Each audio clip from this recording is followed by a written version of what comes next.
Tonight, we are opening 9 documented Appalachian case files that share one impossible pattern. The wilderness behaved as if it were operating under rules only it could see. These accounts were compiled from incident logs, beacon telemetry, trail camera metadata, body cam audio, and first-hand statements recorded immediately after the events. If you want more cases like these from the edges of mapped territory, subscribe to Black Pine Archives and turn on notifications. And after the 9th file, leave a comment with which detail felt the most wrong, because these stories do not end when the recording stops.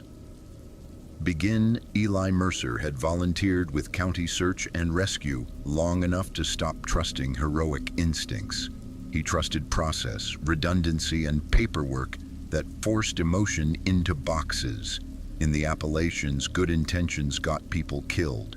Procedure kept people alive long enough to be found. A personal locator beacon was supposed to be the cleanest kind of call. It was a distress signal reduced to math. Position, time, pulse. A human body turned into a dot that could not argue, exaggerate, or forget details under stress. The report came in during early spring, the week the ridges sweated fog and creek beds ran high with meltwater. A solo day hiker had parked at a trailhead before sunrise and never returned. The intended route was a ridge shortcut locals used without thinking and visitors used because it looked short on a screen. It had one problem that never showed up on map apps. It dropped into a narrow ravine where radio died, footing collapsed, and a fall could become a sealed verdict. The family waited until the second missed check-in to call it. The initial call sounded ordinary. The hiker was experienced. The weather was not catastrophic. The vehicle was still at the trailhead.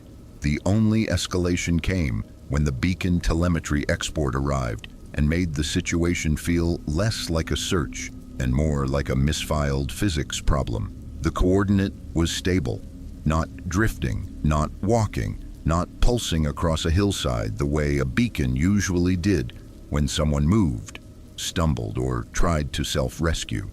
It was pinned, target range displayed as 0 meters at the cliff face. From the beacon log export, coordinate locked and stable for more than 6 hours with no drift. From the incident telemetry summary, Eli staged the team at the trailhead with the same practical rhythm he used every time. Names, gear check, comms plan, last known point, weather window. They split into 2 groups. One to follow the ridge route in case the beacon had been triggered by a fall that still left a body above, and one to go low, because pinned coordinates rarely lied and ravines rarely forgave. He carried the receiver in his chest rig, where he could see the range count without stopping. He had learned to treat that number like a heartbeat. When it sped up or slowed down, something changed. When it did not change at all, something was wrong. They hiked in under low cloud, the kind that made headlamps feel dim even at midday. The forest smelled like wet leaves and iron, and the wind behaved strangely, pushing through the canopy in short, tired bursts, then dying as if it had crossed an invisible threshold. The first radio check went through clean. The second came back thin. The third dissolved into static. Primary radio traffic degraded after entry into ravine corridor. From the communications note, multiple units reported intermittent carrier with no intelligible voice. From the field comms log, the receiver's chirp sounded confident, almost cheerful, which only made it worse. A clean signal in a bad place could trick people into speed. Eli kept the pace deliberate. The ravine's ground was all the textures that broke ankles: slick rock, soft mud, roots exposed like wire. The range count fell fast. 200 meters became 100. 100 became 50. 50 became 20. Then it hit 0. The dot was not in a clearing, not in brush, not in a wash. It sat on a vertical wall of dark granite where stone met air. The receiver insisted the beacon was at the exact point Eli's boots could touch nothing but rock. They all stopped at once because the wall was not clean. Fresh scratches ran across the stone at shoulder height, pale and wet as if something had skinned the surface recently. They were too broad for a knife, too irregular for tool chatter, too deep to be an animal rake. The marks looked hurried, like whoever made them had needed speed more than precision, and had not cared about leaving evidence. Fresh linear abrasions observed at approximately shoulder height. From the field notes, marks appeared new enough to shine under headlamp. From a rescuer statement, Eli's first impulse was to touch the coordinate point, as if skin could confirm what instruments could not. He pressed his palm to the rock where the receiver insisted the beacon lived. The stone was cold and damp. There was no plastic edge, no metal housing, no crack large enough to hide anything the size of a beacon. There was only granite and moss, and the faint, persistent pulse of the receiver, insisting it had done its job. The range readout stayed at 0. He stepped back, forced himself to breathe, and moved into the next phase. Preserve the scene, test alternatives, prove the impossible wrong before anyone wrote it down as truth. They did what a disciplined team did when the first idea failed. They tried every other one. They swept the base of the wall for cracks and hollows. They probed seams with a collapsible rod and a gloved hand. They checked the obvious places a beacon could wedge, behind a slab, under a lip, inside a shallow pocket. They climbed above to look for an overhang, where the device could have fallen and lodged out of sight. Nothing. The strongest signal remained directly into the stone. Signal remained strongest when operators stood facing the stone. From the technical report, no visual on beacon housing, despite repeated grid searches. From the operation summary, a second team arrived and took the ridge line down into the ravine to confirm the approach. Their receiver behaved the same way, as if two separate devices had agreed on the same impossible answer. They tried triangulation from 3 points, the way they did for radio collars and lost aircraft beacons. Every time the geometry collapsed into the same conclusion. The source was not behind the wall. It was not above it. It was not below it. It was in it. Eli widened his focus. When machines stopped making sense, he looked for the human story around the machine story. He searched the ground near the coordinate for dropped items and last movements. A torn snack wrapper caught in thorns, a scuffed water bottle cap, and one clear boot print in wet mud that held a normal tread pattern. He followed the print until it ended. The trackway terminated cleanly at the rock face, toe nearly touching stone, like the wearer had stepped forward and then stopped needing ground. No continuation of trackway beyond the cliff contact point. From the footprint documentation, last clear impression terminated directly at rock face. From the evidence photo captions, the ravine felt colder after that, not because the weather changed, but because Eli's brain accepted a new possibility. This was not simply a fall site. It was a boundary. The beacon was not proof of location. It was proof of attention. A county technician arrived late afternoon with a close-range receiver designed for pinpoint recovery. When the signal area was tight, the technician moved in slow arcs the way professionals did when they did not want to admit unease. The device behaved the same. It insisted the source was within arm's reach of the rock. Close-range receiver confirmed 0 range reading at wall contact point.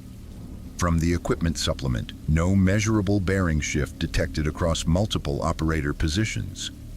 From the technician note, they marked the wall with flagging tape in a neat rectangle, the way people marked evidence they did not understand.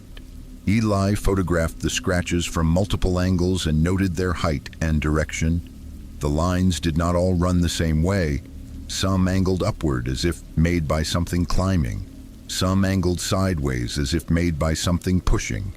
The stone held fresh, pale powder where the surface had been cut. As the day decayed toward dusk, the ravine began doing what ravines did.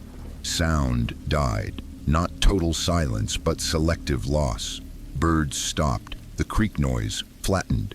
Eli's team moved closer together without calling it fear, because in rescue work, you did not call it fear. You called it situational awareness. Eli checked the receiver again and expected the signal to weaken. Beacons had batteries. Wet air interfered. Time 1. Instead, the signal stayed steady. It did not flicker. It did not sag. It pulsed calmly, like a body that did not tire. Signal strength did not degrade with time or weather. From the after-action report, operator reported sensation of being observed while facing the wall. From a supplemental statement at one point, as Eli stood square to the stone, he felt pressure behind his eyes, similar to altitude headache, even though the ravine floor was low. He turned away, and it eased. He faced the wall again, and it returned. It felt less like a symptom and more like feedback, as if his attention completed a circuit. He backed away and made the decision procedure aloud when conditions became uncertain. Withdraw before the site collected additional victims. They staged out as the light failed, leaving flagging and coordinates behind like a promise to return with better equipment and better explanations. They returned the next morning with fresh batteries, additional ropes, and a plan to check adjacent fractures in the wall. The scratches were still there. The signal was still there. The rock was still rock. The beacon never entered a low battery state. It never died. It transmitted until the agency stopped logging it. The official report closed the way many Appalachian files closed. Terrain hazards likely fall, unrecovered remains. Paperwork hated anomalies. Paperwork needed an ending. Years later, Eli admitted one detail he never put in a report because it sounded like superstition wearing a uniform. On the hike out that first night, he had glanced back at the wall and seen the scratches extended. The pale lines were longer, higher, as if something inside had kept working after the team turned away. I looked back and the marks were higher than before. From a later private statement, it felt like the signal wanted us facing it. From Eli's debrief notes, archival transition. The first file ended with a signal pinned to stone. The next file began with the forest behaving like it had a timer. Ruth Calder ran a seasonal backcountry campground where hikers came to feel alone in controlled doses. She did not sell wilderness as a myth. She sold it as a managed reality, marked sites, posted rules, a caretaker cabin with a logbook thick enough to absorb a season's small disasters. Her job made her intimate with the normal night soundtrack, creek noise, leaf hiss, the steady insect rasp that stitched silence into something livable. Even at its quietest, the Appalachian night still negotiated sound. Silence was not supposed to be total. The first event registered as absence, not drama. At Site 4, a man had been coughing inside his tent. Downhill, the creek had been talking over stones. Wind had been worrying the canopy. Then everything stopped, as if someone had cut power to the world. Ruth's watch read 3:17 in the morning. All ambient sounds ceased at 3:17 a.m. From the campground caretaker log, silence persisted for approximately 7 minutes. From a ranger supplemental report, she stepped out of her cabin and felt the air hit her like held breath. Leaves were still. The creek's loudness collapsed into a thin, embarrassed trickle that sounded more like a memory than water. The wind died mid-motion. Even the tiny sounds of her own clothing felt too sharp, too exposed, like she was the only moving object left in the frame. Ruth walked toward the nearest campsite and saw lantern light trembling behind thin tent fabric. Nobody moved, no zipper, no shifting sleep. The silence made normal human noise feel dangerous, not because something would attack, but because noise would prove you were awake. She did not raise her voice. The idea of making sound in that silence felt like stepping onto ice you already knew was thin. I could hear my own heartbeat like it was outside my chest. From caretaker testimony, No animal calls, no water noise, no wind noise reported by multiple subjects. From the incident summary, the silence was not deafness. Ruth's hearing worked. Her senses were sharp enough to pick up the dull click of her cabin door latch, and that click sounded obscene in the void. The world had simply stopped producing. During the third minute of the interval, she noticed something else. The campground lights did not flicker, but they looked wrong, like brightness without depth. Her porch lamp cast a pool that did not reach as far as it should have. The edges of light felt trimmed. At 3:24, sound returned all at once. The creek resumed full voice. A gust ran through the branches. Insects restarted their steady rasp as if someone flipped a switch and the forest remembered its job. One camper later wrote that he had been awake and listening the whole time, and that the silence felt attentive. I was awake, listening to it, and it felt like it was listening back. From a camper statement, Ruth tried to explain it the way adults explained strange things to themselves. A wind lull, temperature inversion, a trick of attention. But her logbook did not let her lie. Her logbook demanded times, durations, and descriptions. 3 nights later, it happened again. Same minute, same duration, 7 minutes of total quiet. A week after that, again. The repetition turned unease into pattern. Pattern recurrence noted on multiple dates at the same minute. From the Ranger timeline, subjects reported pressure and disorientation during silent interval. From collected statements, Ruth began documenting compulsively. She wrote down benchmarks to anchor reality. The moment her heater clicked, the moment her lantern hissed, the moment a moth struck glass. During the 4th event, she noticed the lantern's flame seemed to narrow, not extinguish, but thin, as if oxygen had been rationed. She watched the wick glow smaller and felt her throat tighten with a thought she did not want. The silence was not just sound, it was environment. The next time, she recorded an audio memo. She held the phone out away from her body to avoid clothing noise contaminating the file, because she wanted something clean enough to be believed. The playback showed a flat waveform for the full interval. No creak, no insects, no wind, no clothes rustle. Only one sound persisted, and it made the hair on her arms rise. Faint, rhythmic tapping, spaced too evenly to be settling wood, too deliberate to be random. Recording showed sustained near-zero waveform with intermittent rhythmic tapping. From audio review notes, tapping interval did not match known mechanical sources at site. From the analysis memo on the 5th occurrence, a camper vanished. The man's tent remained zipped. The zipper pulls were in their normal position, not torn, not forced. His boots remained inside, placed near the tent wall as if he had kicked them off and intended to put them on again. His phone lay face up on a folded jacket, charging from a battery pack blinking faithfully into the empty air. It was the lack of panic that broke Ruth.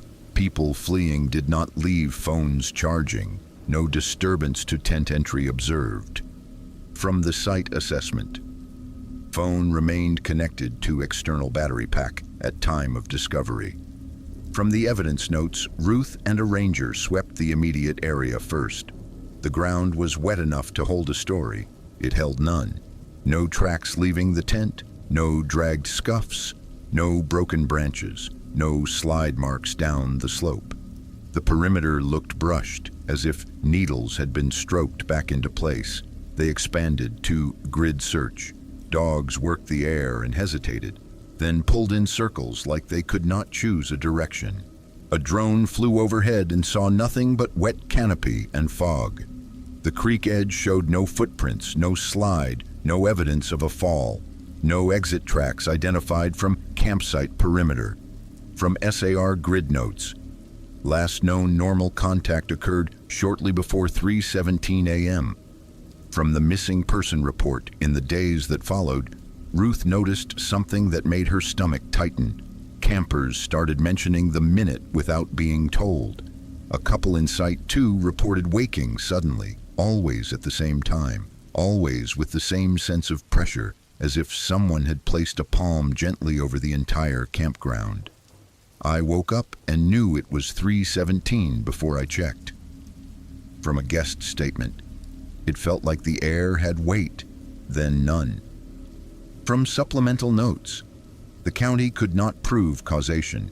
The file could not say the silence took someone. The file could only say the silence arrived on schedule, lasted 7 minutes, and after one interval, a human did not return when sound did. Ruth resigned before the season ended. Her final log entry was short, and unlike her practical handwriting, it read like a confession. It felt like the woods were checking who was awake. From the caretaker log, archival transition. The next file began with a shortcut measured in meters. It ended with an opening that did not feel designed for people. Ruth Calder ran a seasonal backcountry campground where hikers came to feel alone in controlled doses. She was not romantic about wilderness. She treated it like a system that needed monitoring. Water sources, fire rings, bear boxes, trash runs, and the quiet enforcement of rules that existed because people forgot how quickly comfort became risk. She knew the normal night soundtrack by heart. Creek noise in steady layers, wind in the canopy that never fully stopped, only changed direction, insects that stitched the dark together with a thin electric rasp. Even when the campground felt empty, something always moved, something always called. Silence in the Appalachians was not supposed to be total. The first event registered as absence, not sound. A man in Site 4 had been coughing inside his tent, the dry, repetitive kind that carried through trees. Downhill, the creek had been talking over stones. In the canopy, wind had been worrying the leaves in a slow, restless pattern. Ruth had been writing in the caretaker log by headlamp when the world cut out, not faded, not quieted. Stopped. Ruth looked at her digital watch and saw the minute without having to process it. 3:17 in the morning. All ambient sounds ceased at 3:17 a.m. From the campground caretaker log. Silence persisted for approximately 7 minutes. From a ranger supplemental report, she stepped outside her cabin and felt the air hit her like a held breath. The sensation was physical before it was psychological. The wind was gone mid-motion, as if someone had paused the entire canopy. Leaves that had been shifting were suddenly still. The creek's loudness collapsed into something thin and embarrassed, a reduced trickle that did not match what meltwater should have been doing in that season. The silence did not feel like nature resting. It felt like nature withholding. Ruth took 2 steps and stopped again because the sound of her own boots on the porch boards was too sharp. The creak of a step was too loud. Even the soft friction of her jacket sleeve against her wrist sounded wrong, like it belonged in a room where nobody else was allowed to move. She walked toward Site 4 with a flashlight angled low, not because she feared someone, but because she did not want to announce herself to whatever had decided the world should be quiet. The beam cut through fog that had not been there when she last looked outside. Lantern light trembled behind the thin tent fabric. The tent was intact. No flapping, no shifting silhouette, no zipper movement. The coughing had stopped. Ruth did not call out. The idea of putting human voice into that silence felt like stepping onto ice that already told you it could not hold weight. I could hear my own heartbeat like it was in the air. From caretaker testimony, no animal calls, no water noise, no wind noise reported by multiple subjects. From the incident summary, the silence was not deafness. Ruth's hearing worked fine. That was the problem. Her ears kept searching for the small confirmations that made night feel normal. A distant owl, a branch tick, water on rock. The world simply stopped producing. Ruth watched her breath and noticed something else. The vapor did not drift the way it should have. It rose a short distance and then seemed to flatten, lingering too close, as if the air itself had a ceiling. She checked her phone out of habit. No signal, which was normal here. But the screen brightness seemed wrong. Too bright against the dark, and the darkness around it felt thick, absorbing the glow. Behind the tents, the forest line looked less like trees and more like a wall. At 3:24, sound returned all at once, like a breaker flipped. The creek surged back into full voice. Wind ran through branches in a single coordinated gust, as if it had been waiting behind a door. Insects restarted their steady rasp at the same moment, too synchronized to feel natural, like a machine coming back online. A zipper opened in Site 4. A human cough started again, twice, then a long, shaky exhale. Ruth felt the kind of relief that never arrived clean. If something could turn the world off, it could do it again.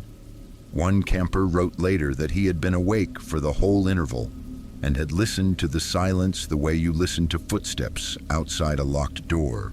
I was not asleep. It felt like the woods were waiting. From a camper statement, Ruth did not report the first event immediately. She told herself it was weather. She told herself the creek sound had been masked by a shift in wind. She told herself the suddenness was her own attention, snapping to a quiet moment. Then it happened again. 3 nights later, at the same minute, the same cutout silence arrived. 7 minutes, then the same full return of sound. 1 week after that, again. By the third occurrence, Ruth stopped trying to rationalize and started treating it as a pattern.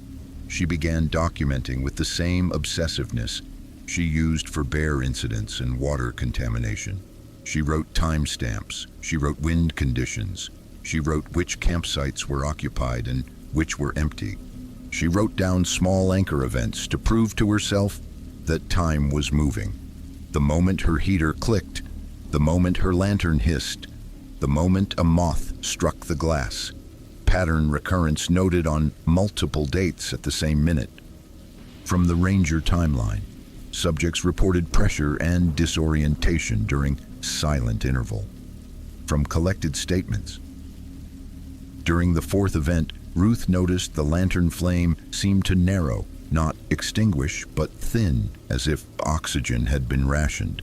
The mantle glowed smaller. Shadows looked sharper. Her skin tightened with the instinct that the silence was not just sound, it was environment. After the fourth occurrence, she called the ranger station and asked if anyone else had reported anything strange. She kept her voice neutral because the wilderness did not reward people who sounded dramatic. The ranger on duty asked for details, and Ruth gave them in careful language. Time, duration, observed conditions. A note was added to the district incident file, not because they believed it, because repetition forced bureaucracy to take notes. Ruth recorded an audio memo during the fifth occurrence, holding the phone away from her body to avoid clothing noise contaminating the file. She wanted proof, not for the public, but for herself. The playback showed a near-flat waveform for the entire interval. No creak, no insects, no wind, no distant road hum, no tent fabric flutter, not even the tiny movement of her own breathing. Only one sound persisted, faint and regular, rhythmic tapping, spaced too evenly to be settling timber. Recording showed sustained near-zero waveform with intermittent rhythmic tapping. From audio review notes, tapping interval did not match known mechanical sources at site. From the analysis memo after that fifth silent interval, a camper vanished. The man's tent remained zipped from the inside. The zipper pulls were in place. His boots remained inside, near the tent wall, as if he had kicked them off and meant to put them on again. His phone lay face up on a folded jacket, still charging from a battery pack that blinked faithfully into the empty air. A half-full water bottle stood upright. A headlamp sat on top of a paperback book, switched off, neatly placed. The lack of panic was what broke Ruth's ability to pretend. People did not vanish neatly.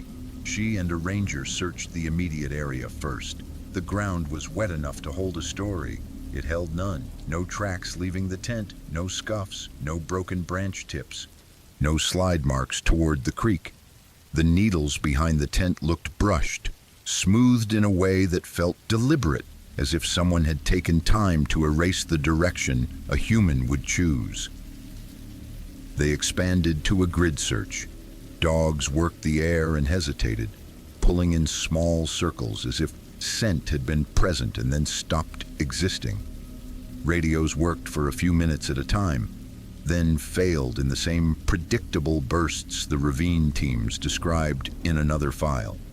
The missing camper's phone last recorded normal movement shortly before the silent interval began. No exit tracks identified from campsite perimeter. From SAR grid notes, last known normal contact occurred shortly before 3:17 a.m. From the missing person report, the official file did not claim the silence caused the disappearance. Files avoided sentences that sounded like superstition. The official file only established pattern and timing. At 3:17, the forest switched off. At 3:24, it returned. One human did not return with it. Ruth lasted another week. She stopped sleeping. She started waking before 3:17 with the grim anticipation of someone waiting for a scheduled power outage. She wrote more notes than she needed to. She checked the same tents twice. She walked the same perimeter like she could catch a rule in motion if she moved fast enough. On her last night, she sat in her cabin with the logbook open and the pen uncapped. The silence came on schedule. She did not step outside this time.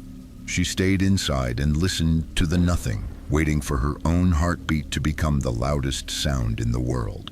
When sound returned, she wrote one final line. The handwriting was not her usual practical block print. It looked rushed, as if she wanted it down before the forest changed its mind.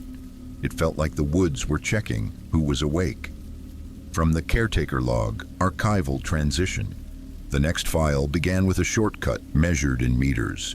It ended with an opening that did not feel designed for people. Darren Pike believed efficiency was virtue. He carried a lightweight pack, counted elevation gain like a budget, and treated switchbacks as insults. On most weekends, he hiked alone, not because he disliked people, but because solitude made his timing cleaner. He liked the feeling of controlling variables. Weather checked twice, route downloaded offline, battery bank charged, headlamp tested, first aid kit sealed in a dry bag.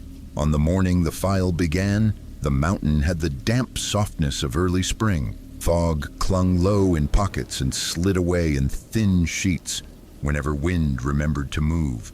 The ridge route Darren had chosen was common among locals, a shortcut across a saddle between two spurs that saved time if the ground was dry and the hiker stayed disciplined. His offline map showed open timber near the saddle. The contour lines looked gentle enough.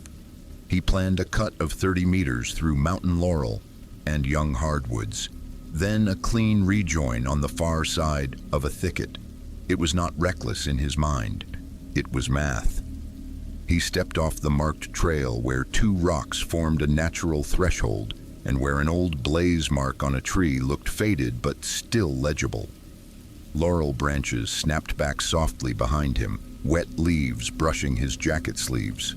He kept his pace steady, careful not to turn a shortcut into a stumble.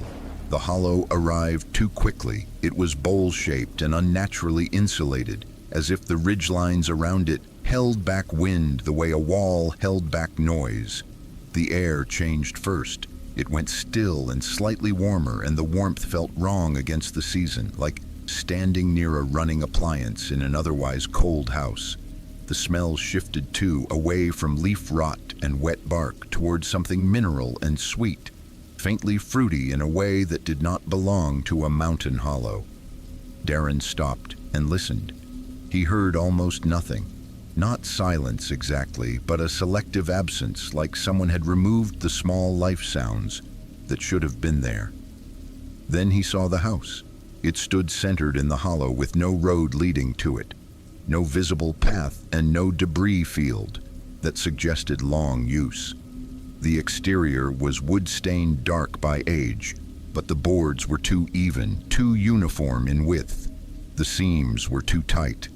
The roofline sagged as if it carried weight from the inside, not from weather. And there were no windows, not boarded windows, not broken windows, none at all. Structure observed with no visible windows. From later ranger notes, location described as bowl between ridgelines with limited wind. From Darren's GPS export, Darren approached because his brain reached for categories. Hunter's shack, old moonshine cabin, historical outbuilding, some private property that had been missed on his map. The closer he got, the more those categories slid away. The walls did not look assembled so much as grown into place. The wood grain ran straight and uninterrupted across corners where seams should have interrupted it. There were no nails visible, no exposed hinges, no chimney, no vents. The house presented itself as a sealed object dropped into the hollow and told to imitate architecture. There was one opening, and it was not a door in a human sense.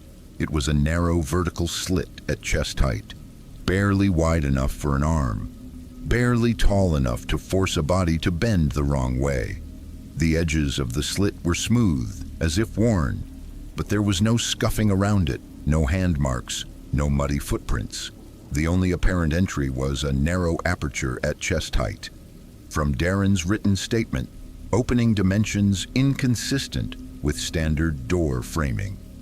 From the incident assessment, he tried to treat it like a practical problem. He took out his headlamp and aimed it into the slit. The light did not land. It did not diffuse across a floor or bounce off a wall. It vanished, as if the interior swallowed it at the threshold. The darkness inside was not the darkness of an unlit room. It was a darkness that refused reflection. He leaned close and smelled damp wood, mineral cold, and that faint sweetness again, stronger now. Like bruised fruit left too long in a closed container, Darren lifted his phone and tried to take a photo. The screen brightened, focused. Then the preview washed to gray and stalled as if the camera could not decide what it was looking at. He tried again. The shutter clicked, but the saved image showed only a dark smear with no shape. The third attempt saved nothing at all.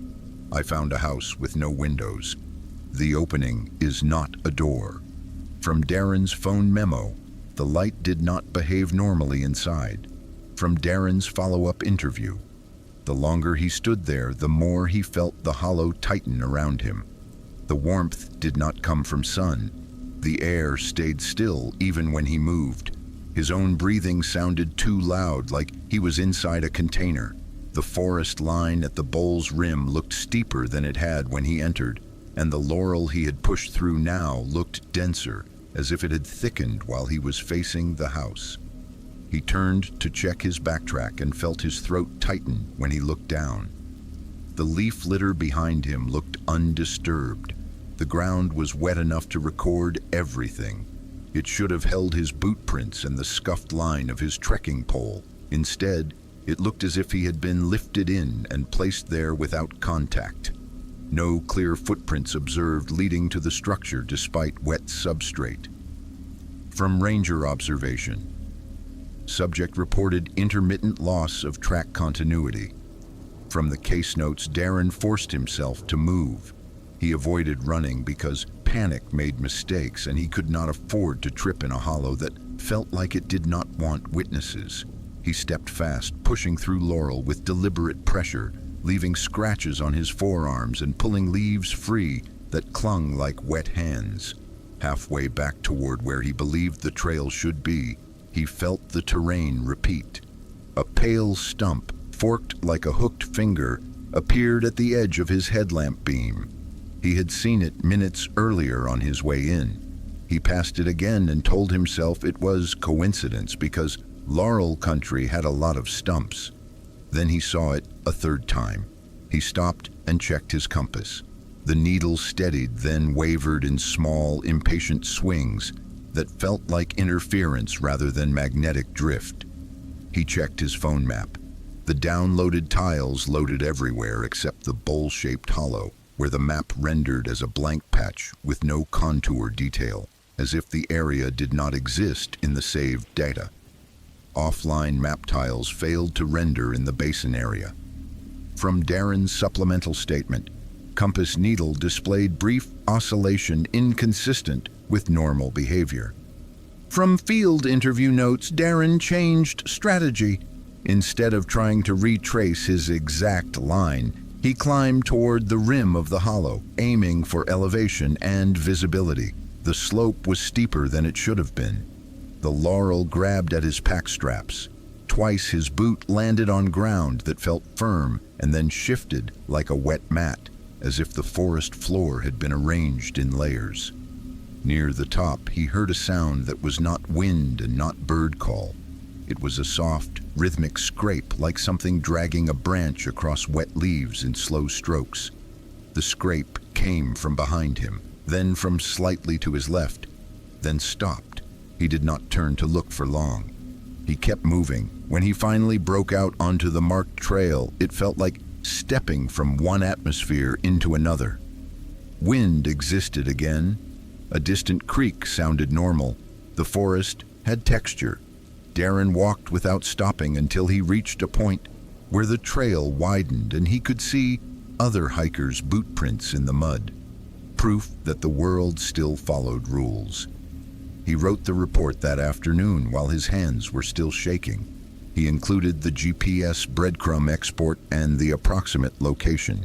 He described the house in neutral language because he did not want to sound like someone telling campfire stories.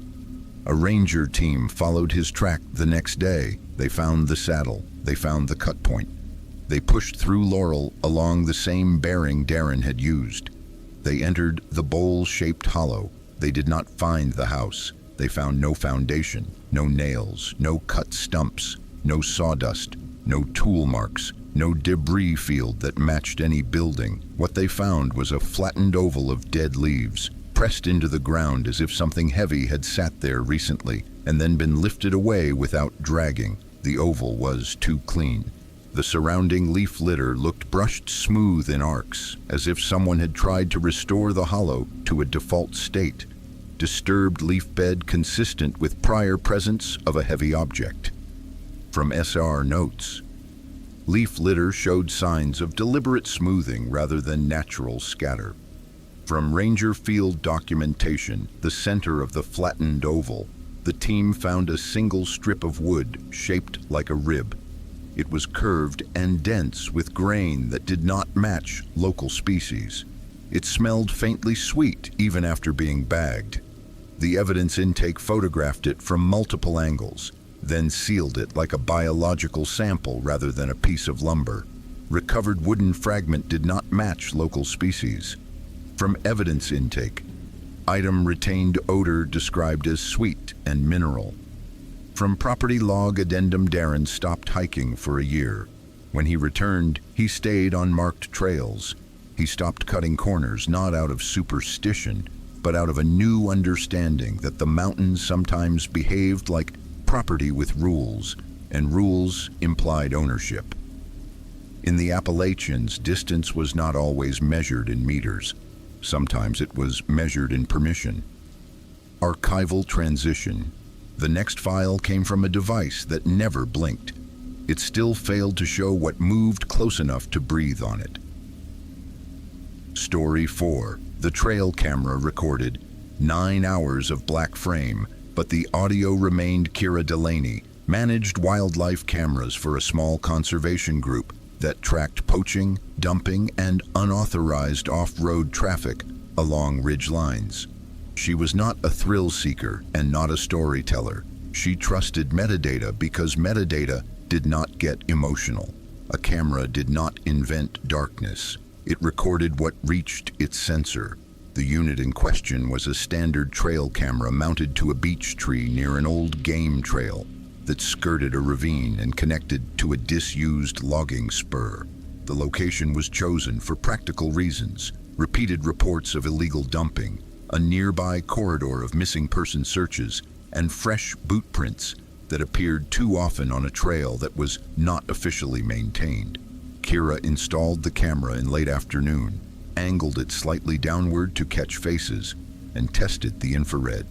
The indicator flashed normally. The lens was clean. The microphone port was unobstructed. She logged the installation time and left. The camera triggered at dusk and kept triggering. The motion log showed repeated activations throughout the night. The battery remained healthy. The temperature sensor readings looked normal. The memory card did not corrupt. The timestamps marched forward cleanly, but when Kira pulled the card and reviewed the footage, every frame was black. Not night black with infrared grain, not lens cap black with a flat uniform block. It was a moving black, a darkness with subtle texture, as if something had pressed against the lens and shifted with slow breath. Video stream displayed continuous black frames for approximately 9 hours. From the camera incident report, infrared indicator functioned normally. Sensor did not register typical low-light noise. From technical notes, Kira assumed a hardware failure until she checked the system data. The exposure values changed as if the camera was trying to adapt. The infrared fired when motion occurred. The trigger intervals were consistent with movement near the lens. Nothing in the system suggested the camera had been covered with tape or turned toward a solid object. Then she listened to the audio. The audio track was alive. It captured footsteps circling the tree in slow loops, the rhythm of something bipedal stopping, starting, and stopping again. It captured wet leaves being pressed down and released.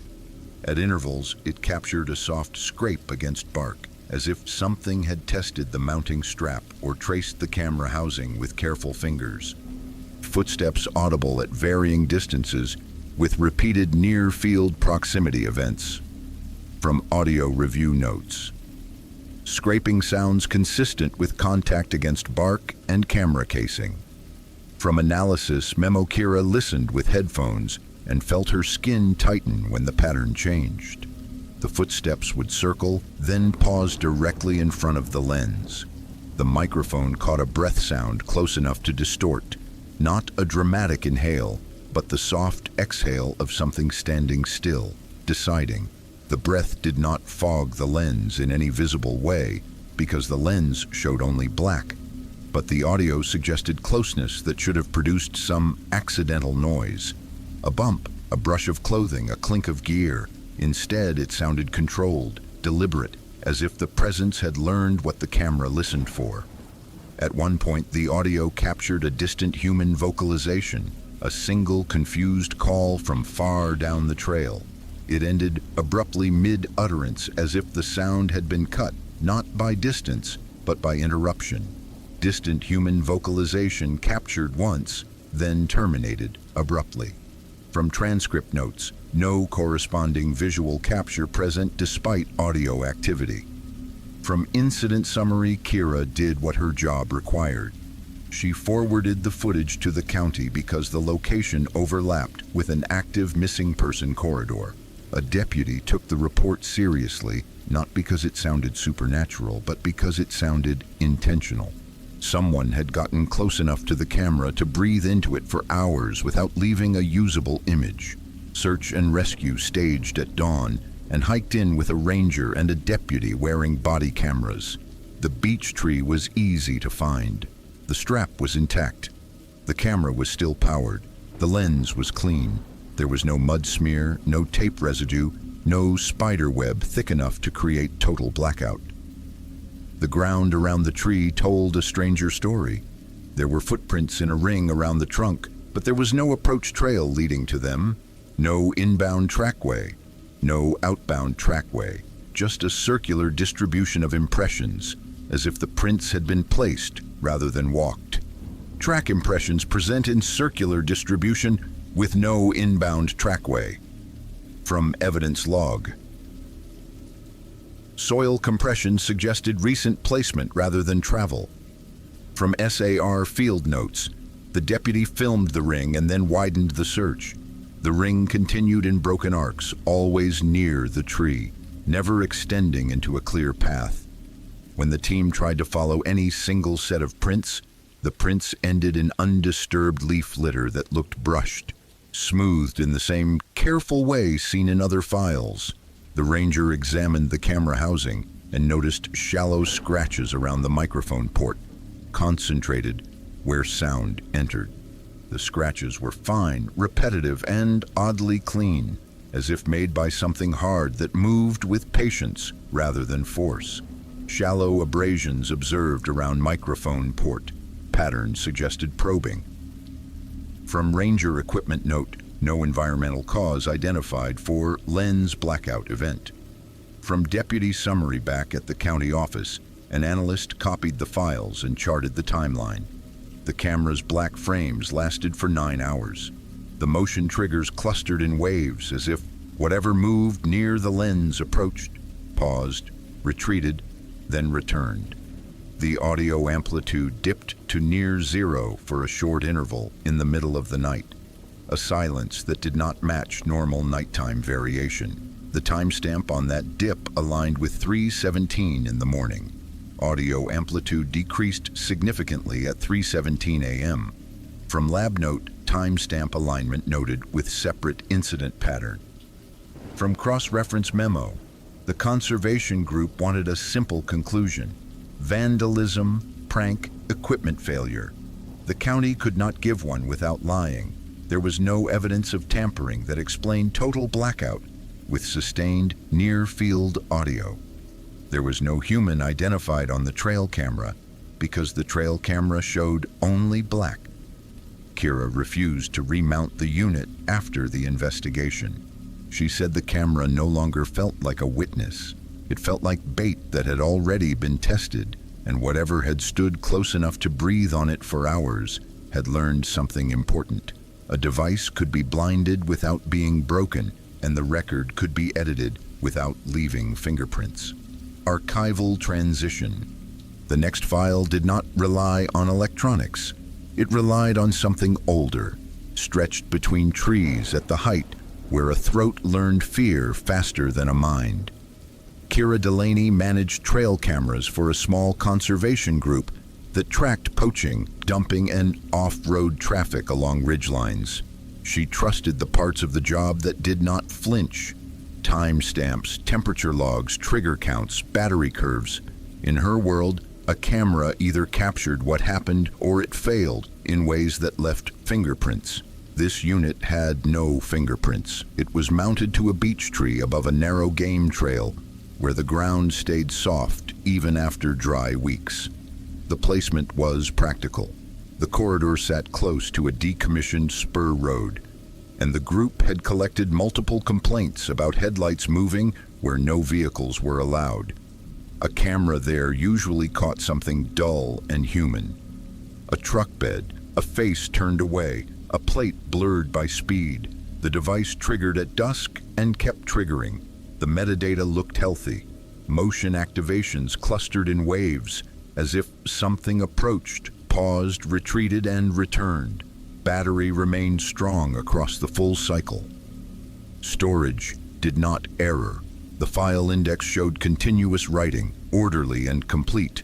But when Kira opened the footage, every frame was black. Not night black with infrared grain, not a flat black like a lens cap. It was textured black, shifting slightly between frames, as if the lens had been pressed into something that was close enough to move with breath. Video stream displayed continuous black frames for approximately 9 hours. From the camera incident report, infrared indicator functioned normally. Sensor did not register typical low-light noise. From the technical notes, her first assumption was sabotage, tape, mud.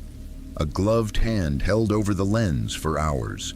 Then she rewound and watched the blackness change in subtle increments that did not match a stationary cover. It flexed, then steadied, then flexed again, like pressure being adjusted rather than applied once and forgotten. She moved to the audio. The audio track was alive. Footsteps circled the tree in slow loops, not the messy shuffle of an animal, not the straight approach of a person who wanted to steal a camera. The pace stopped, started, stopped again, with the measured hesitation of something deciding whether the device mattered. Wet leaves compressed and released. Then came exhalations close enough to distort the microphone, like the mic had become a target. Footsteps audible at varying distances, with repeated near-field proximity events.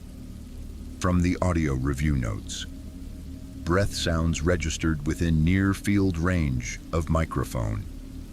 From the analysis summary, Kira listened through headphones and noticed an escalation that had nothing to do with volume. The footsteps began tightening their circle, reducing their radius until the audio suggested the subject was directly in front of the lens. The breathing grew steadier. Then the camera housing picked up a soft scraping sound against bark, followed by a faint strap click, as if fingers were testing the mount and learning how the device was held in place. A light tap struck the plastic casing, then another, then another. The taps were not random. They were spaced with intention, like a simple signal. Scrape events consistent with contact along mounting strap and adjacent bark. From the equipment audio annotation, housing taps appeared rhythmically spaced rather than impact noise from wind. From the reviewer memo, Kira scrubbed the timeline and saw the pattern narrow around one timestamp. The footsteps circled, stopped, and then the audio dropped into an unnatural quiet that did not match normal nighttime variation. It was not the quiet of distance. It was the quiet of absence, as if the environment itself had been turned down. 3:17 in the morning. Audio amplitude decreased significantly at 3:17 in the morning. From the lab note, timestamp alignment noted with separate incident pattern. From the cross-reference memo, when sound returned, it returned too cleanly. The insects resumed all at once. The creak below the ridge became audible again in a single step, not a fade. The footsteps resumed their slow circle as if nothing had happened. Near the end of the recording, a distant human vocalization appeared briefly in the background. It sounded confused rather than panicked, like someone calling out to orient themselves. It cut off mid-utterance in a way that did not sound like walking away. It sounded interrupted. Distant human vocalization captured once, then terminated abruptly. From the transcript notes, the location overlapped with an active missing person corridor, so Kira forwarded the entire package to the county. Search and rescue staged at dawn. A deputy and a ranger hiked in with body cameras running, expecting vandalism, equipment failure, or a prank that would collapse under daylight. The beech tree was exactly where the GPS point said it would be. The strap was intact and properly tensioned. The unit was still powered. The lens was clean, no smear, no mud, no spider web, no adhesive residue, no evidence that anyone had covered it long enough to explain 9 hours of blackout. Then they looked at the ground. Footprints formed a rough ring around the trunk, impressions pressed into soft soil in a near uniform arc. There was no approach trail leading into the ring. There was no exit trail leading out. The impressions did not behave like tracks. They behaved like placement, as if the ground had been stamped. Track impressions present in circular distribution with no inbound trackway. From the evidence log, soil compression suggested recent placement rather than travel. From SAR field notes, around the microphone port, the ranger found shallow scratches that clustered where sound entered the housing, fine marks in repeated passes, as if something had probed the device with careful pressure instead of anger. Shallow abrasions observed around microphone port. Patterns suggested deliberate probing. From the ranger equipment note, the official conclusion could not use words like imitation or intent, so the file settled into colder language. Anomaly, unknown cause. No evidence of tampering consistent with observed data. Kira read the closing summary and felt the same unease she had felt while listening to the breathing. Because whatever stood in front of the lens had not tried to break the camera, it had tried to understand it. I do not think the unit malfunctioned. I think it was handled without being touched. From Kira's supplemental statement, Kira refused to remount that camera after the event. She logged the unit into storage and requested a different assignment. She said it no longer felt like a witness. It felt like bait that had already been tested. Archival transition. The next file required no batteries, no signal, and no screen. It still guided people as if the mountain had learned what direction humans preferred. Miguel Satterfield had spent enough seasons as a backcountry ranger to learn what the mountains did naturally and what they only did when a person was involved. Blowdowns fell with direction. Floods scattered debris with a kind of honest chaos. Human interference, on the other hand, always tried to look purposeful. Even sloppy vandals left intent behind. The rope he found did not look like vandalism. It was late autumn, the morning after a hard storm that had pushed fog into the lower hollows and snapped small limbs all over the trail system. Miguel was out early to assess damage and clear hazards before day hikers arrived. The trail he walked was narrow and familiar, a cut through mixed hemlock and rhododendron, where visibility stayed short even on bright days. He saw the rope only because the fog made the air feel solid. A line stretched between two trees across the path, perfectly level, placed at the height where a fast walker would take it in the throat. The rope was taut enough to hum faintly when the wind touched it. It did not sag. It did not dip in the middle. It looked measured, taut line observed at approximate neck height across established trail.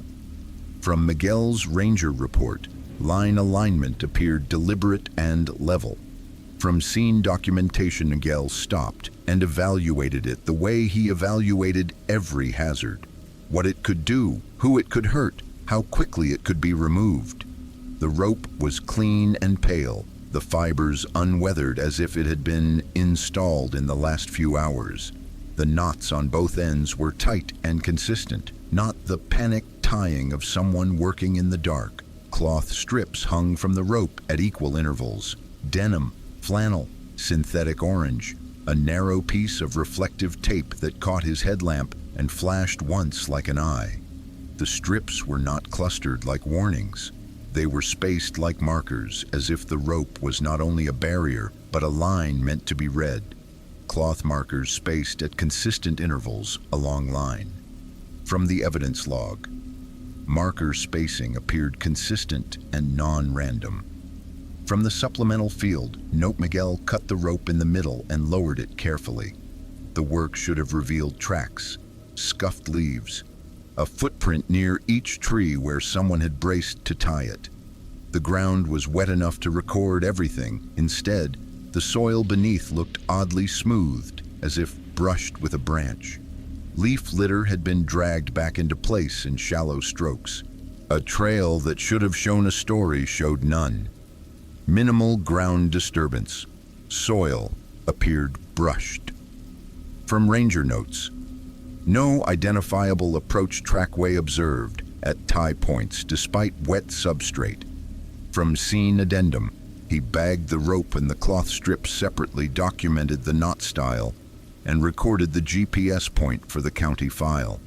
He told himself it was a prank designed to injure someone and then disappear into the woods. He told himself this because the alternative was thinking about intention without a person. 3 days later, a second rope appeared on a parallel trail, one drainage over. It was the same height, the same knot style, the same clean fiber. This one had different cloth strips, but the spacing matched within a narrow margin. Miguel cut it down, collected it, and walked a widening search pattern in the fog until his boots ached. He found no fresh trash, no camp, no boot prints leading away. 2 days after that, a third rope appeared farther upslope. By then, the placement stopped looking random. On a map, the ropes formed a loose funnel. The mouth of the funnel sat wide across popular day trails. The narrow end pointed toward a less used connector path that pushed into a tight stand of hemlock, where the canopy stayed dark even at noon. Miguel notified the sheriff's liaison and requested surveillance. The county installed a hidden camera near the connector, angled to capture anyone entering or leaving. The camera ran for multiple nights. It recorded fog, leaf movement, and empty trail. The next rope appeared anyway, fresh as the first. Surveillance yielded no identifiable subject despite repeated installations. From the sheriff liaison memo, rope material consistent across sites, knotting method consistent. From the technical summary, Miguel shifted from rule enforcement into tracking. He began walking the funnels in reverse, searching for the point of origin. He looked for micro signs, snapped twigs too clean to be deer, compressed moss, fabric fibers on bark. The mountains offered him normal signs of normal animals. Nothing else. What disturbed him most was how the ropes changed behavior without needing to injure anyone. The placement forced hikers to stop, to duck, to take side steps into brush, to speed up, to make choices under irritation. A corridor could shape decisions. A corridor could push someone into a different line of travel without ever touching them. That was when the first victim arrived alive. It happened on a Saturday morning when fog sat low and day hikers moved in small groups. A man stumbled into the ranger station with dirt on his face and a bruised welt across his throat. His shirt was torn at the shoulder as if he had dragged through laurel. His hands shook so hard he could not hold a paper cup steady. I hit something across the trail. It was like it had been hung for me. From the hiker's statement, I started running and the cloth kept appearing ahead, like I was following it. From supplemental testimony, he could not produce a coherent map of where he had been. He described fog closing in, cloth strips flashing at the edge of his headlamp, always ahead of him, always placed where his eyes would land when he tried to pick a direction. He reported that the woods felt selectively quiet, as if insects had stopped. He also reported a sound that followed him, soft and persistent, like rope sliding over wet leaves a few steps behind. Miguel took a team out within the hour. They found the trail segment where the hiker had struck the rope. The cut rope ends were not there. The rope itself was gone. Only the cloth strips remained, and they were not hanging loose the way cloth should hang. They were arranged. The strips had been tied to branches at shoulder height, one after another, each one placed at a consistent distance forward, like lane markers in a hallway. Miguel followed them deeper and felt the same unsettling recognition he had felt looking at the map. The line was guiding travel, not warning against it. Cloth indicators observed at repeated intervals along travel corridor. From the SAR field notes, placement height and spacing suggested intentional guidance. From the ranger narrative, the corridor narrowed, hemlock trunks tightened. The air cooled abruptly as if someone had opened a door to shade. Miguel noticed that the ground had fewer natural disturbances than it should have. No deer prints, no squirrel digging, no scattered cones. It looked groomed in a way that wilderness did not groom itself. At one point he saw a fresh brush mark across the trail surface, a clean sweep of needles over what might have been a footprint. Another sweep overlapped it as if someone had taken time to erase. Ground surface showed deliberate brush marks, inconsistent with wind or rainfall. From the scene documentation, they reached the end of the cloth markers and found a sinkhole disguised by leaves. The cover was not the random mat of autumn fall. The leaves were layered as if placed by hand, with small branches laid perpendicular to hold them together. A simple, load-bearing disguise. Miguel stopped the team before anyone stepped onto it. He knelt and used a trekking pole to lift a corner of the leaf layer. The cover sagged with a soft collapse, and cold air breathed up from below. with a faint metallic smell like damp pennies. Sink feature located beyond rope corridor. Leaf cover appeared recently arranged. From SAR notes, air movement noted from cavity. Odor described as metallic. From field observation, they secured the perimeter and shone lights into the hole. The cavity dropped deeper than expected. Not a shallow depression, but a vertical throat. At the bottom lay old trash and animal bones that could have been raccoon or deer. One cloth strip, torn, hung snagged on a root at a depth that suggested something had pulled it down. Recovered cloth strip displayed tension tears consistent with forced removal. From evidence intake, no human remains located during initial cavity inspection. From the operations summary, the team searched the surrounding area for signs of a person being dragged or carried. They found nothing. The corridor had not needed force. It had only needed to guide someone into a place where gravity could finish the job quietly.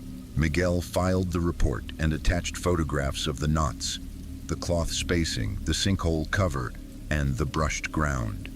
The official language stayed conservative. The conclusions used words like unknown subject, suspected malicious placement, hazard to public safety. Miguel's private notes used different language. He wrote that the rope system behaved like a livestock chute. It did not trap by closing, it trapped by steering. I do not think the ropes were placed to injure at random. I think they were placed to direct. From Miguel's supplemental statement, he transferred to a different district after that season. He told his replacement that ropes were too simple to feel supernatural, and that was what made them terrifying. A rope was an ordinary tool. Cloth strips were ordinary scraps. Ordinary tools used with inhuman patience. Archival transition. The next file did not rely on rope, knots, or visibility.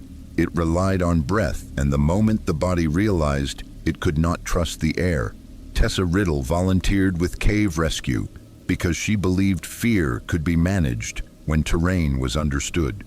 In her mind, a mine was a problem set with known categories: bad timber, loose rock, bad air, hidden shafts. You brought the right meters, followed the right checks, and you came back out. Mines were dangerous, but they were supposed to be honest. The abandoned ADIT outside the county line was not honest. It sat behind a collapsed wire fence and a curtain of vine that had grown thick enough to hide the mouth from the road, unless someone already knew where to look. Locals called it a dare spot. Teenagers called it a story.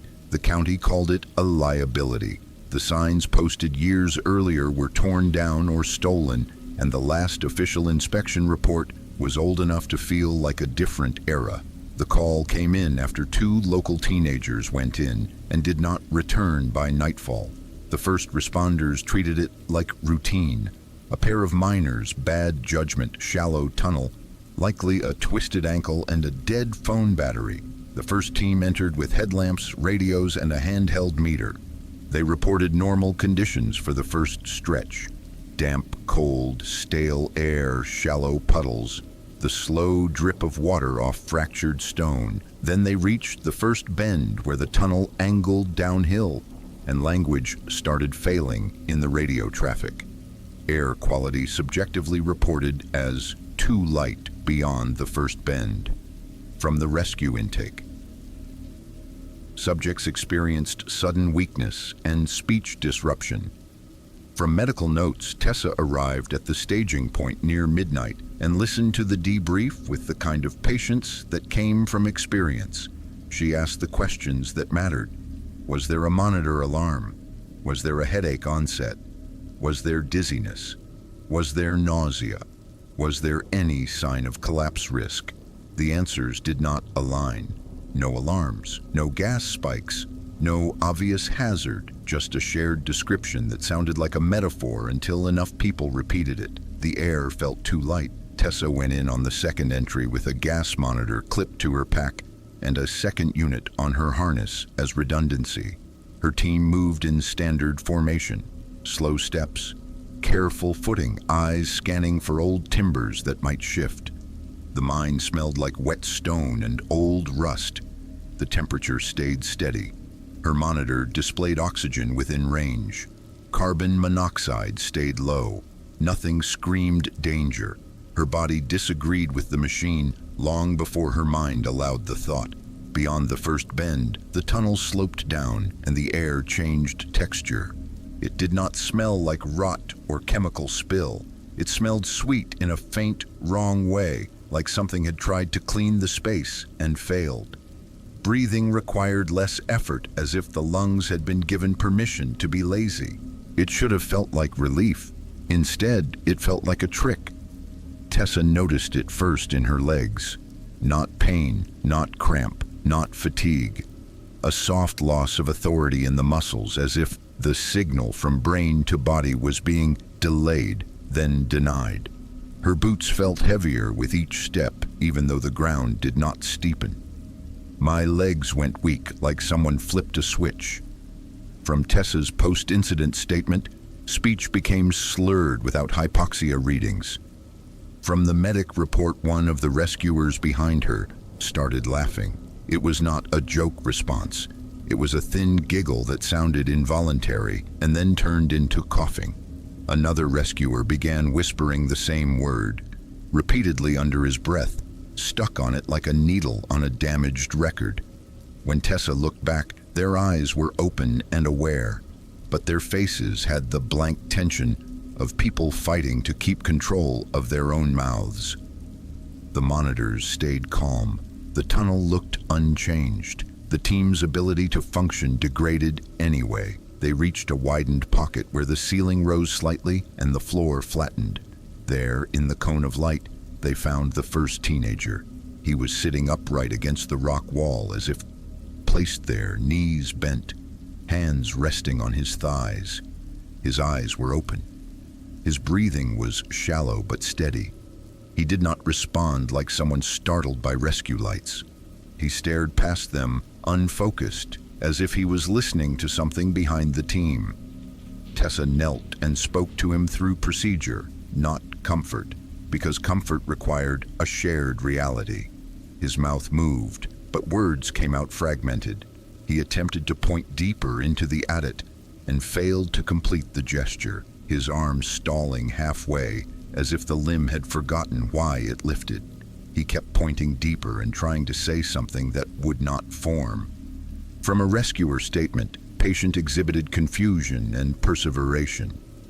From the patient assessment, Tessa checked his pupils and pulse. Both were present and wrong in subtle ways. His pulse ran steady but too calm for someone in distress. His skin was cool and damp, not from sweat, but from mine air. When she tried to get him to stand, his legs folded with no resistance, like joints that had lost the idea of supporting weight. Her own legs trembled in sympathy. That was the moment she felt pressure in her ears, like altitude gain, even though the mine was below the ridge. The sensation came with a mental shift she had no training for. The adit stopped feeling like a cavity in rock. It began to feel like a throat, a passage designed for one-way movement. The slope pulled. The sweetness deepened. The body weakened. It did not feel like attack. It felt like surrender. Tessa made a decision that was both tactical and instinctive. She signaled retreat. Her radio transmission went out clear, then returned into her headset a beat later as an echo, repeating her own words back with a delay too clean to be multipath static. The mind did not just absorb sound. It returned it in a way that felt like imitation. Radio transmissions echoed with measurable delay. From comms note, team reported auditory repetition and distortion. From debrief summary, they began dragging the teenager upslope using a webbing strap under his arms. Movement was slow and ugly. Every few steps deeper in the tunnel, Tessa's legs threatened to shut down completely. Her breathing stayed easy, and that ease made her panic worse. It felt like the mine was offering comfort as bait. Then, as they crossed an invisible boundary near the first bend, The air shifted back to normal, damp cold.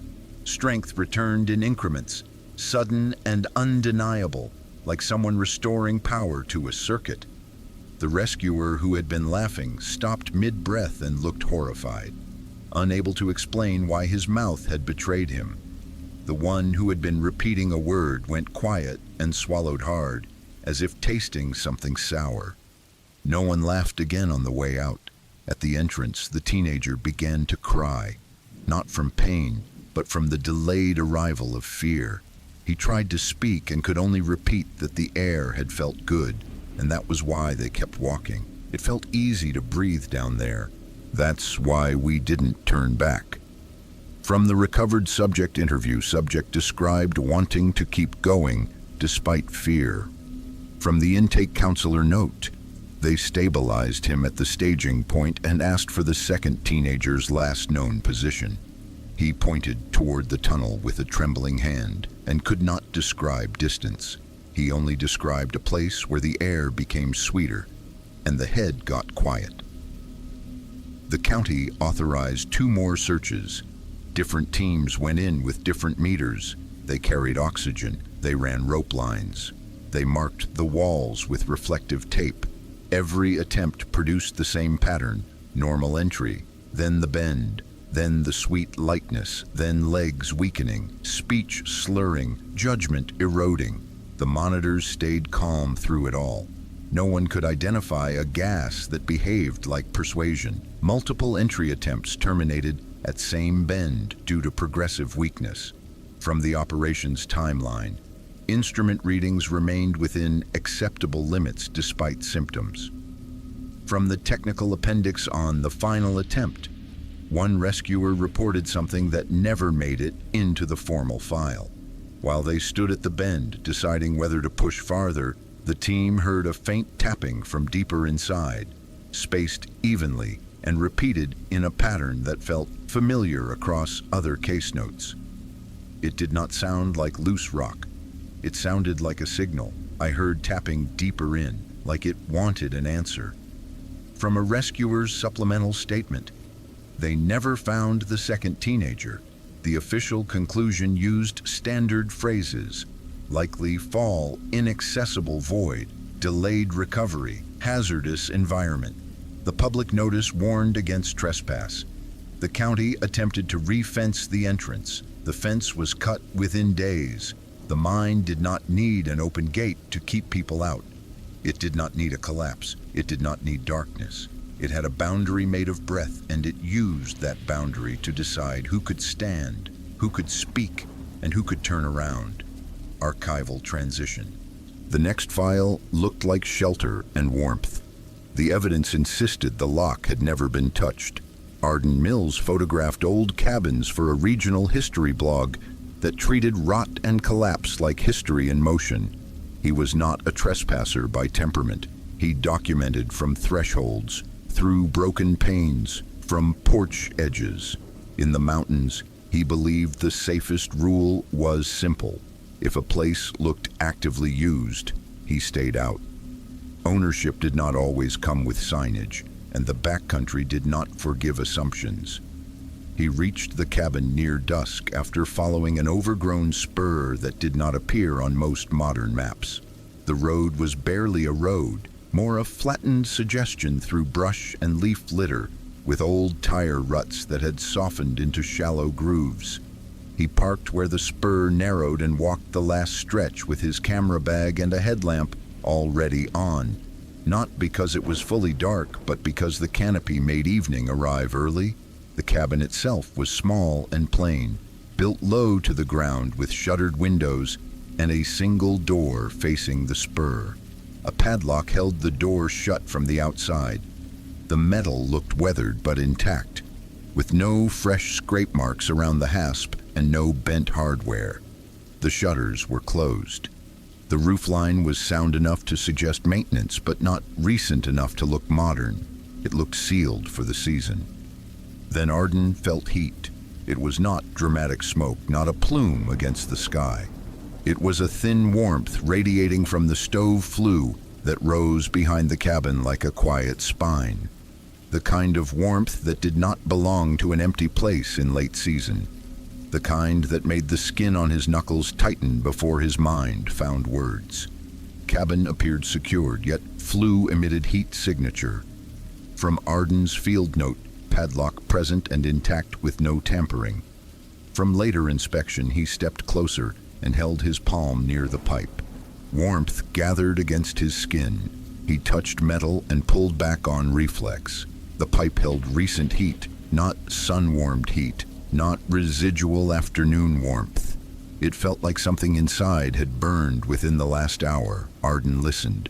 The forest around the cabin made its usual low noises, but near the building there was a thinner quality to sound, as if the structure drank it. He heard no radio, no movement, no voices, only the soft, settling click that ash sometimes made when it shifted in a stove.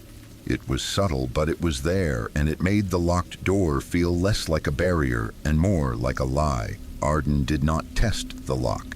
He did not knock. He had met too many places where a knock was an invitation. He circled instead, keeping a respectful distance from the walls, while framing photos through the shutters and along the eaves. That was when he saw the boots.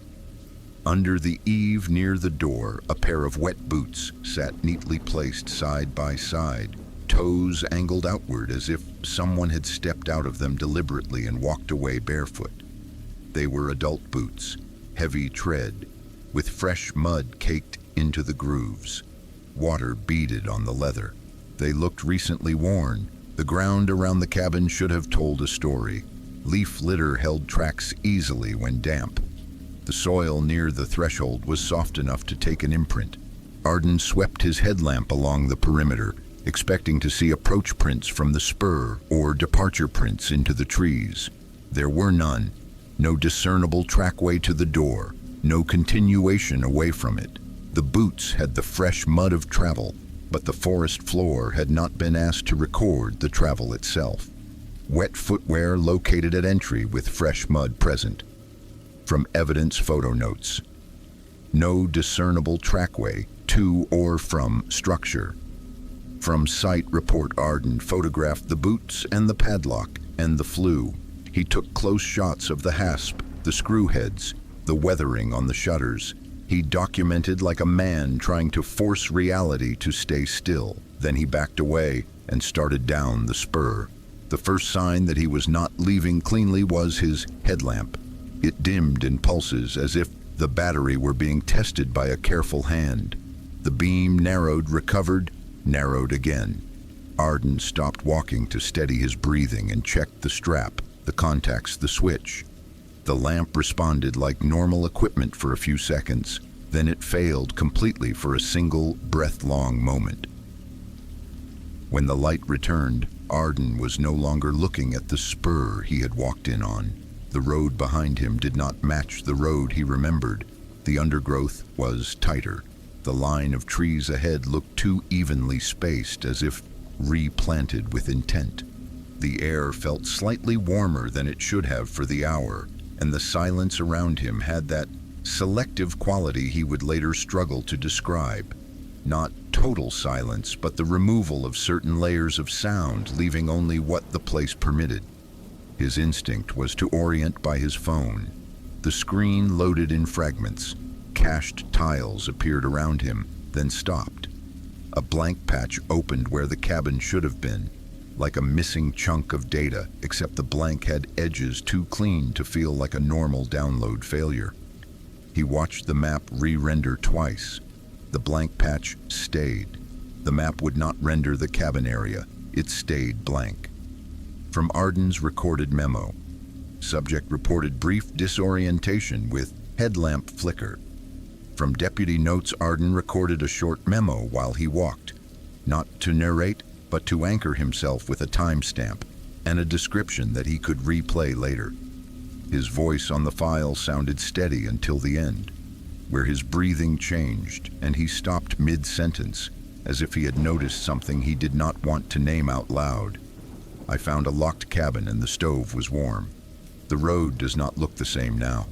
From Arden's phone memo, he kept moving without running. He did not want to give the woods the satisfaction of panic. He counted steps in groups to keep his mind active.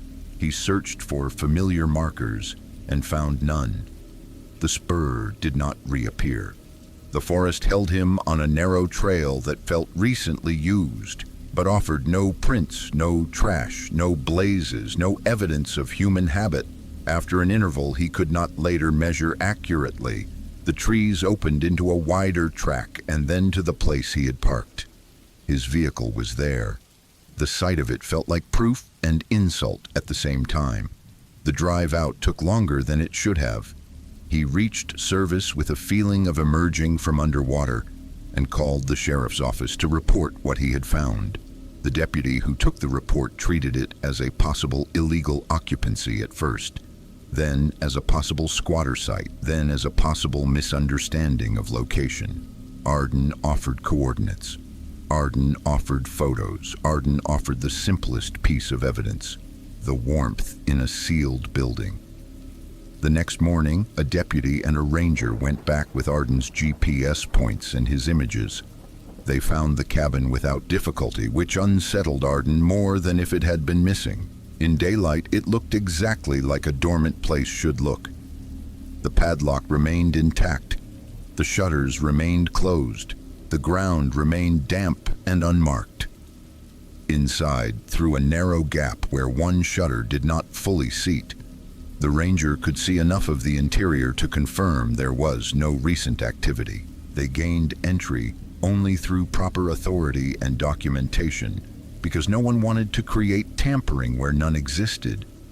The stove inside was cold. There was ash, but it looked old, settled, gray with time. Nothing about it suggested a recent burn. There was no fresh heat in the stovepipe. The air inside held the stale, dry smell of an unused structure. The boots were gone. The only detail that matched Arden's story at all was small and wrong. On the cabin floor near the back wall, the ranger found a single crescent of dampness, shaped like a footprint made of water alone. It was not mud. It was not tracked dirt. It was moisture, clean and dark against dry wood. It led toward the wall and ended there with no continuation, as if something had crossed the room without bringing the outside in, and then stopped kneading the floor. Isolated wet impressions observed indoors, no source identified. From Ranger report, condition inconsistent with reported warmth. From discrepancy memo, Arden signed a statement and handed over his photos. He expected that to be the end of it, filed under misinterpretation and backcountry oddity. It did not end cleanly in his head. For weeks afterward, he noticed heat the way you notice a smell after a fire. Warm air from vents, residual warmth from a running engine, the subtle radiance of a sunlit brick wall. Each time his mind returned to a locked cabin that had held a living heat, without offering any way a living person could have made it. He stopped documenting cabins after that season. He deleted planned routes that included unmarked spurs. He began to treat locked doors as warnings rather than obstacles. He said he could accept rot. He could accept collapse. He could accept the idea of trespassers living in forgotten places. What he could not accept was a locked place that felt occupied by something that did not need to unlock anything. Archival transition. The next file left evidence on paper. The date on it did not belong to the day it was found. Lena Cho worked the kind of jobs that taught a person what the woods did to human property. In summer, she cleared blowdowns, repainted blazes, rebuilt washed-out steps, and hauled out trash that had been accidentally left behind. In winter, she stocked emergency caches and checked register boxes that held old permits, lost keys, and the occasional damp confession written on trail paper. She knew what lost gear looked like when it was real. It looked careless. It looked tired. It looked like gravity and rain had handled it. Straps twisted, zippers half open, a pack slumped in mud, forgotten in a hurry. What she found beside the stream did not look forgotten. It was late season, the kind of day where the canopy still held a few stubborn leaves and the air smelled like wet bark. Lena had been assigned to a narrow connector trail that dropped toward a creek crossing, the sort of spot where people stepped off route for photos and then pretended the detour never happened. Halfway down the switchback, she saw the backpack. It sat upright on a flat rock like it had been placed for a picture. The straps were tucked under, not snagged. The zippers were closed. A wrapper lay beside it, folded neatly into a rectangle, not wadded, not torn. The presentation was careful enough to feel intentional. Backpack positioned upright on rock at stream edge, zippers closed, no visible waterlogging. From trail crew notes, associated litter appeared folded rather than discarded. From site photo captions, Lena did not touch it immediately. That pause was habit. Some packs belonged to angry owners who had stepped into brush to relieve themselves and returned ready to accuse the first person they saw. Some packs belonged to people who were already lost and would come back along the trail looking desperate and grateful. She watched the trail for movement. She listened for voices. She heard only the creek. The creek sounded normal, but the surface of the water looked wrong when she stared long enough. The current moved, but it did not carry the small ripples she expected.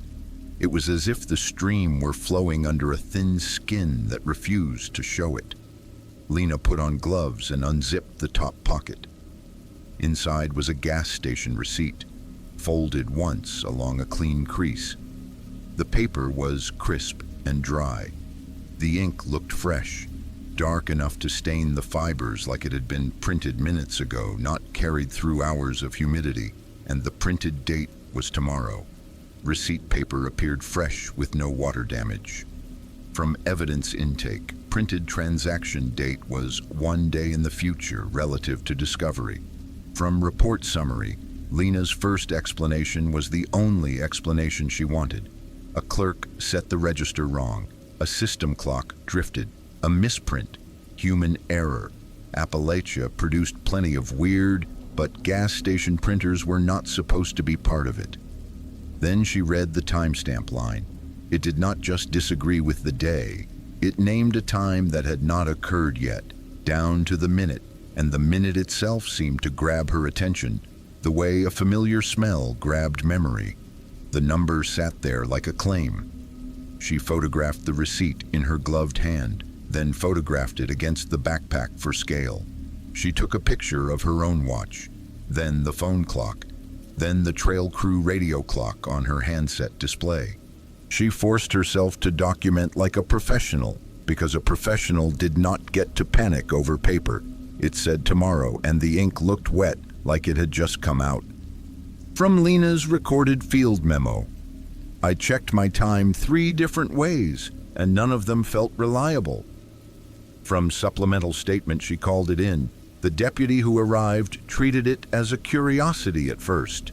That changed when the deputy's body camera metadata later showed a mismatch between the clip's embedded time and the dispatch log by a small, steady margin, the kind of drift that should not happen inside the same system. The mismatch was not dramatic. It was precise, measured, and consistent enough to feel like a rule. Multiple time sources failed to align within expected tolerance. From deputy addendum, subject reported time distortion sensation near stream bend. From call log, Lena watched the deputy step closer to the water. The deputy paused without speaking and looked down at the stream like it had done something offensive. Lena recognized that body language. It was the posture people took when their senses disagreed with what they were supposed to believe. They moved the backpack away from the rock and onto a dry patch of ground to inventory it. Inside were items that made sense for a day hike: a compact headlamp, an emergency whistle, a light rain shell, snacks still sealed, a small first aid kit with clean bandages, and an unopened antiseptic wipe. Nothing looked used hard. Nothing looked like survival improvisation. It looked like a pack someone had carried with care. In a side sleeve, Lena found a folded paper map with pen marks. The map was not just highlighted for a route, it was drawn like a circuit. A line traveled across multiple sections of the forest in a way that did not match a normal hike. It cut through spur roads, old trails, and the kind of unmarked connectors locals used when they did not want to be seen. And the marked line brushed past sites that had already developed quiet reputations that season. A ravine where telemetry had insisted a signal was inside rock. A stretch of trail where rope had appeared at neck height. A decommissioned adit locals warned kids not to enter. A spur that led to a locked cabin that did not behave like an empty place. Map contained marked route overlapping multiple prior incident sites. From cross-reference memo. Pen markings appeared recent with no fading or water bleed. From evidence handling notes, the deputies searched for signs of an owner nearby. They found boot prints. One set, clear tread, average size, moving down the bank and stepping across stones. The trackway was cautious at first, then more direct as if the person had gotten confident in the crossing. It reached the middle of the stream where the channel deepened, and it stopped. There were no scramble marks, no slipped heel gouges, no scuff where someone fell, no splash pattern that matched panic. The prints simply ended in moving water, with no continuation on the far bank. No evidence of slip, fall, or struggle at stream bank. From SAR notes, trackway terminated midstream with no continuation on far bank. From footprint photo captions, search and rescue swept the area anyway because a missing person did not need a clean story to be real. They checked downstream for snags and eddies. They checked the immediate banks for drag marks. They checked the surrounding brush for broken stems and disturbed leaf litter. They found nothing that matched a human exit. What they did find were small absences that were harder to log. The feeling that sound carried oddly near the water. The way the air seemed colder by a few degrees right at the bend, as if the creek had a refrigeration unit buried underneath it. The way insects sounded normal 10 yards up trail, then quieter at the stream, then normal again. Lena noticed something else and did not say it out loud at first because it sounded like superstition. The wrapper beside the backpack had been folded as if someone had wanted it to be noticed. The receipt had been placed where a person would naturally look. The map had been marked in a way that invited cross-reference. The scene felt staged. Pack contents appeared curated rather than abandoned in haste. From investigator note, reporting party described scene as presented at point of discovery. From supplemental statement, the county attempted to match the backpack to a missing person report. No report arrived that week. No family called asking about a hiker on that connector trail. No friend group posted flyers. No hospital intake matched a rescue from the area. The bag existed. The prints existed. The receipt existed. The owner did not exist on paper. The evidence went into a locker, labeled with a case number and a location. The receipt was sealed in a sleeve. The map was photographed and copied. The body camera footage was archived. Lena kept a copy of the receipt photo for herself, not to share, but to remind herself that she had not imagined it. In the months that followed, she learned to hate that piece of paper for a specific reason. It was not the future date, it was the confidence of it. The receipt did not look like a glitch, it looked official, like something in the woods had learned how to generate proof in a language humans respected, and then left that proof where a human would find it. I kept thinking about the word tomorrow like it was a promise. From Lena's private memo, it felt like the trail wanted someone to follow the schedule on that paper. From later statement, archival transition. The 9th file began with ordinary tracks on a familiar path. The rock face that followed did not behave like rock. Graham Alder made his living teaching people to respect simple truths. Gravity won. Weather turned fast. Exhaustion lied. Most mysteries in the mountains, he believed, were just ordinary accidents wearing dramatic clothing after the fact. He had repeated that to students for years, usually while pointing at a slick rock face and explaining how quickly a confident step became a medical call. He changed his mind after the ridge spur. The missing person report came in on a day when the forecast had been mild enough to make hikers careless. A solo hiker had signed a basic day route in a register box and promised to be back before dark. The route followed a ridge spur to a known overlook, a place people photographed because it made the drop look cinematic and safe. When the hiker did not return, search and rescue treated it as standard. Graham joined because the terrain below the overlook was steep, broken, and full of the kind of ledges that turned a retrieval into a rope job. They staged before sunrise. They checked the trailhead for vehicle details. They pulled a general last known location. Then they moved in along the ridge with the quiet discipline of people who had done this too many times. They found tracks quickly. Muddy boot prints, normal tread, clear enough to read like a sentence.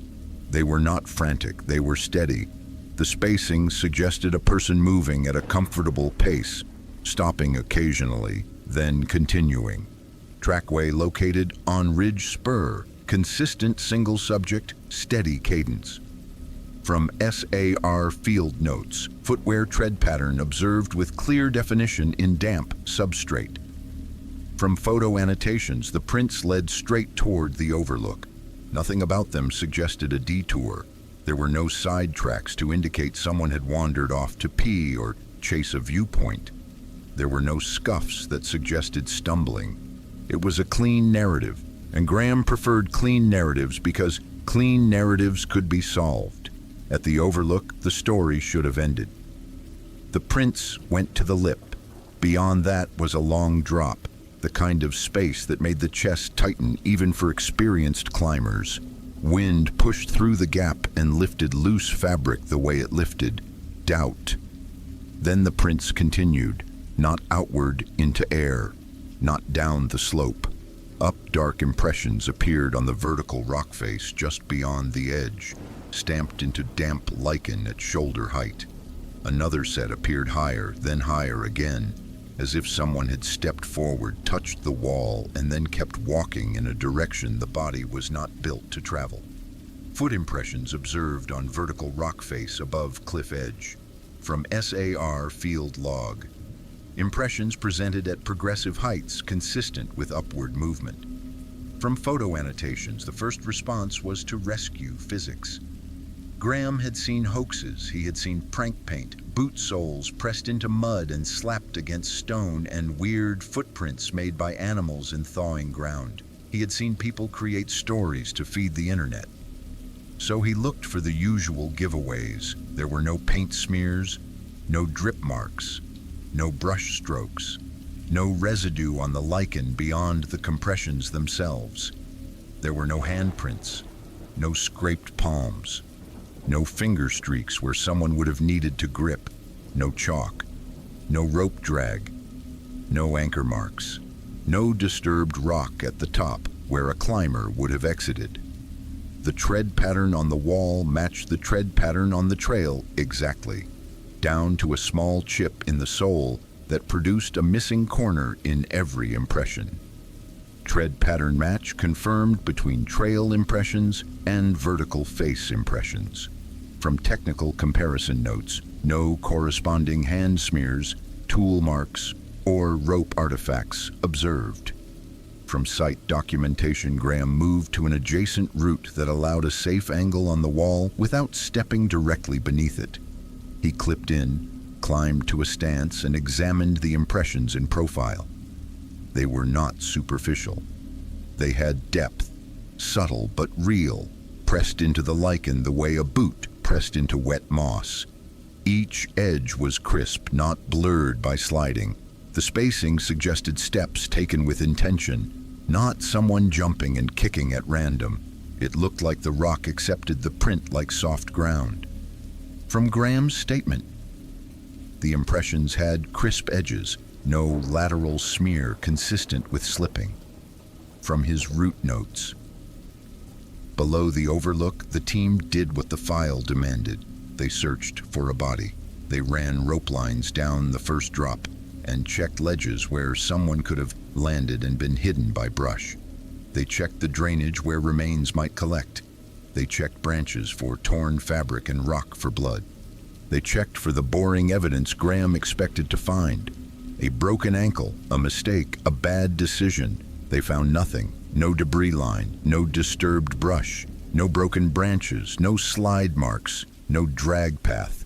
The gorge beneath the overlook looked untouched, as if no human mass had moved through it. No evidence of fall debris, snagged clothing, or blood observed in immediate drop zone. From SAR search summary, lower ravine showed minimal disturbance, inconsistent with recent impact. From field notes, the absence began to feel like part of the evidence. They documented everything and withdrew before weather could trap them on the ridge. A storm system had been moving in on radar, and Graham did not gamble with lightning on exposed rock. That night, rain hit hard. Wind scoured the ridge, the kind of weather that erased footprints on trail and punished anyone still out there. By morning, the trail prints remained in sheltered sections where mud was protected by roots and leaf cover. The prints on the vertical wall were gone, not gradually faded, not partially washed. Gone cleanly, as if the only portion the storm had targeted was the part that should not have existed. Vertical face impressions no longer present after overnight rain. From follow-up log, trail track remnants remained visible in sheltered sections. From the same report, the official conclusion followed the template. Likely fall, unrecovered remains, terrain hazard. Graham had read enough of those files to predict the language before it was written, but the conclusion did not match the wall. It did not match the lichen. It did not match the way the evidence had behaved, like something was protecting its own contradiction. Weeks later, Graham returned alone in a way he did not admit to the team at first. He told himself it was professional curiosity. He told himself he needed closure. He told himself he wanted to confirm that the ridge did not play tricks when the mind carried a case too long. He arrived near midnight, stayed back from the edge, and recorded ambient audio on his phone out of habit. Wind should have been present. Insects should have been present in some amount, even late in the season. Water should have spoken from somewhere below. At 3:17 in the morning, the recording dipped into near silence for a window long enough to make his stomach tighten. It was not absolute zero, but it was close enough to feel intentional, like a dial turned down. At 3:17, everything got thin, like the sound had been drained. From Graham's private audio note, I could hear my own breathing too clearly, like it was the only allowed noise. From later statement, he did not submit that clip to any agency. He only reported what could be photographed.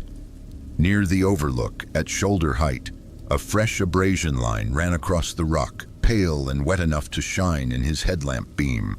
It looked less like a claw mark and more like a scrape made in a hurry, as if something had tested the stone's surface, the way a person tested a locked door. New abrasion line observed near overlook wall at approximate shoulder height. From Graham's private note, mark appeared fresh and reflective under headlamp. From photo metadata caption, he stood there longer than he should have. The ridge felt watchful, not in a supernatural way, but in the way a place felt when it had rules and you were not sure you had followed them. When he finally turned back, he noticed something small that made him stop again. The trail, where the boot prints had been, still held faint mud smears in protected pockets, but near the edge where the impossible had begun, the ground looked brushed, not wind-smoothed, not rain-washed. Brushed as if someone had used something flexible and patient to erase the last clear proof of approach. Substrate near overlook edge appeared unusually smoothed, relative to adjacent trail sections.